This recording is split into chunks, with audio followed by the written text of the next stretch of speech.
Desember 2010. Hari itu adalah hari yang begitu mengejutkan untuk Arif, seorang mahasiswa jurusan pertanian di kota Semarang. Arif segera pulang saat mendapatkan kabar kalau ayahnya mendadak sakit. Padahal diketahui Pak Parno tak pernah ada riwayat penyakit yang berbahaya. Setelah 3 jam perjalanan, akhirnya Arif sampai juga di rumahnya. Tampak bangunan sederhana itu begitu banyak kenangan bersama orang-orang yang dicintainya. Setelah mengucap salam dan masuk ke dalam rumah, Arif tak kuasa melihat keadaan Pak Parno yang tampak lemas tak berdaya. Dilihatnya Mbah Wagiem sedang mengurut kaki ayahnya. Mbah Wagiem adalah seorang dukun pijat yang masih saudara keluarganya itu tampak dengan sabar mengurut kaki Pak Parno yang memang 2 minggu ini tak bisa berjalan.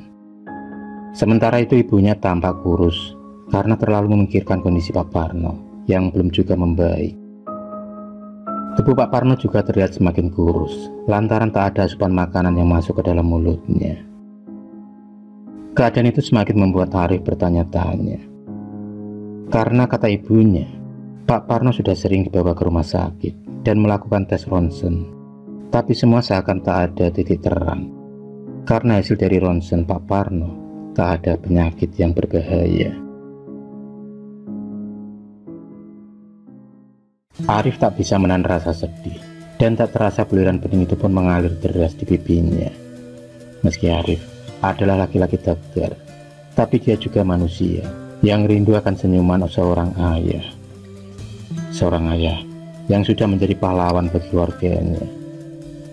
Baginya Pak Parno adalah sosok ayah yang pantang menyerah. Pekerjaan apapun dia lakukan, asalkan halal. Baginya kesejahteraan keluarga adalah yang nomor 1. Kenangan masa kecil Arif selalu menari-nari di otaknya. Kenangan di mana Arif selalu dipangku dan dimanja oleh Pak Parno.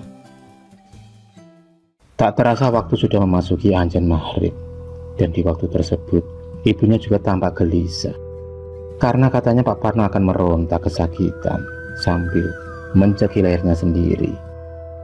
Dan benar saja, tak selang beberapa lama kemudian Pak Parno pun menjerit kesakitan sambil mencekik lehernya. Panik, takut, itulah perasaan Arif dan keluarganya pada saat itu. Apa mungkin Pak Parno terkena santet? Tapi untuk apa alasan orang menyantet Pak Parno? Karena Pak Parno selama ini tak pernah punya musuh. Kalaupun alasan itu karena iri, apa yang diiri dari Pak Parno yang hanya seorang peternak kambing? Untuk saat ini Arif dan keluarganya hanya bisa berdoa semoga ada keajaiban bagi kesembuhan Pak Parno. Hingga 10 hari pun berlalu, Pak Parno masih belum ada perubahan yang signifikan. Suatu hari, ada seorang kerabat jauh yang datang menjenguk Pak Parno, dan tak disangka orang tersebut yang tak lain adalah Pak D. Siswo, memiliki ilmu kebatinan yang menurun dari keluarganya. Untuk pertama kali Pak D. Siswo melihat keadaan Pak Parno, beliau pun beristighfar karena Pak D. Siswo merasa ada yang tak wajar di tubuh Pak Parno. Kemudian diambilnya air putih dan lalu dibacakan doa-doa. Air putih tersebut pun diminumkan kepada Pak Parno, tapi dia malah melempar gelas tersebut dan memaki-maki Pak D. Siswo. Tubuh Pak Parno tiba-tiba mendadak begitu kuat. Bahkan Arif yang mencoba menenangkannya ikut terpelanting lantaran kena amukan dari ayahnya sendiri. Pak D. Siswo kemudian duduk bersila sambil membaca ayat-ayat suci Al-Quran. Beliau kemudian meminta agar seluruh pintu dan jendela dibuka lebar-lebar. Di sisi lain, Pak Parno masih mengamuk dan matanya tampak melotot ke arah Pak D. Siswo. Hingga akhirnya Pak Parno pun menjadi lemas dan terlihat tertidur dengan pulas. Melihat keadaan yang sudah agak tenang, Pak D. Siswo mengajak Arif dan ibunya berbincang di ruang tamu. Beliau pun kemudian mempertanyakan awal kejadian yang menimpa dari Pak Parno.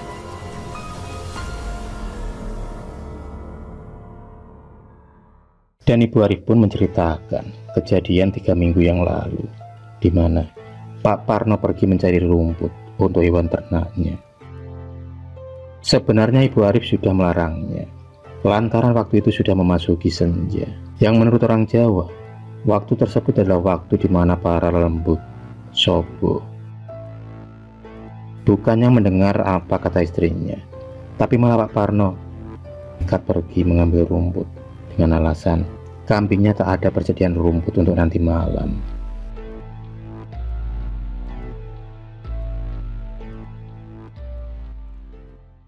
Menurut cerita Ibu Arif, Pak Parno pulang tanpa membawa rumput, tapi dia malah pulang dengan jalan sempoyongan dan selalu berbicara ngelantur. Mendengar cerita tersebut, Pak Desiswo pun mengangguk mengerti. Apa yang ada di penglihatan mata batinnya itu benar kalau ada 2 sosok yang masuk ke dalam raga Pak Parno. Pak Desiswo sendiri belum bisa memastikan kenapa kedua makhluk gaib itu masuk ke dalam tubuh Pak Parno. Beliau lebih fokus pada penyembuhan. Dan langkah pertama yang Pak Desiswo lakukan adalah mendatangi lokasi Pak Parno mengambil rumput. Dan langkah terkejutnya Pak Desiswo ketika melihat lokasi tersebut. Lokasi yang berdekatan dengan kuburan angker itu dipenuhi dengan makhluk-makhluk tak kasat mata. Pak Desiswo lalu meletakkan telur ayam kampung yang sudah dirajai atas suci Al-Quran. Tak lupa sego golo atau nasi yang dikepal membentuk tumpeng. Beliau kemudian lalu duduk bersila, melakukan sebuah doa dan juga meditasi. Menurut mata batin Pak Desiswo, ada sosok sundel bolong dan juga anaknya yang tak sengaja terkena air ludah Pak Parno. Pak Parno tak menyangka dia sudah meludahi sundel bolong yang memang menjadi penghuni pohon beringin tersebut. Sundel bolong tersebut semakin murka setelah melihat anaknya yang terkena sapitan Pak Parno. Hingga akhirnya Pak Parno pun pulang dengan jalan tertatih lantaran kakinya yang tiba-tiba sakit. Pak Desiswo kemudian mencoba berinteraksi dengan makhluk tersebut agar makhluk tersebut mau melepaskan jeratannya pada Pak Parno. Tapi ternyata makhluk tersebut tak mau melepaskannya. Kemarahan sundel bolong tersebut tak bisa dengan mudah diluluhkan begitu saja.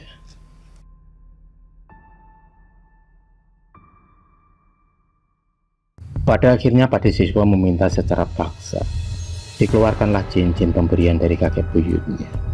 Beliau kemudian membacakan doa ruqyah. Awalnya sundel bolong tersebut masih asik berterbangan ke sana kemari. Bahkan Pak Desiswo hampir muntah darah lantaran melihat punggung sundel bolong yang penuh dengan belatung dan juga hewan melata lainnya.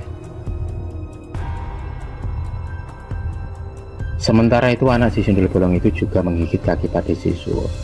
Mereka ingin memecah konsentrasi Pak Desiswo, tapi ternyata Pak Desiswo masih khusyuk membaca ayat-ayat suci Al-Quran. Jemarinya terus memutarkan tasbih yang ada di tangannya. Dan atas izin Allah, sundel bolong tersebut beserta anaknya pun kepanasan. Hingga akhirnya Pak Desiswo berhasil menangkap si anak tersebut.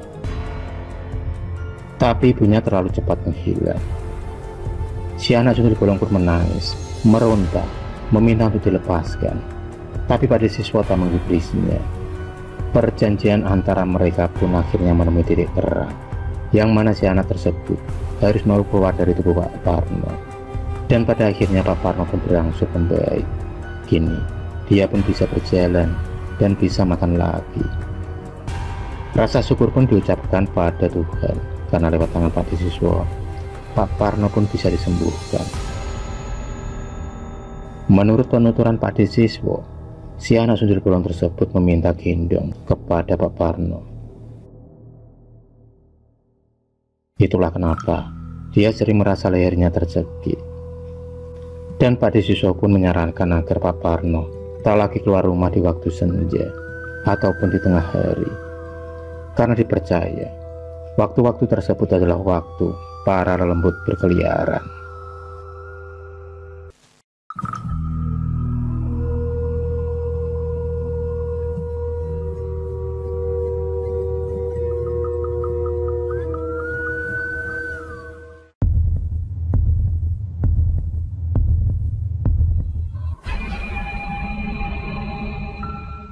kasih sudah menonton video cerita bergambar ini.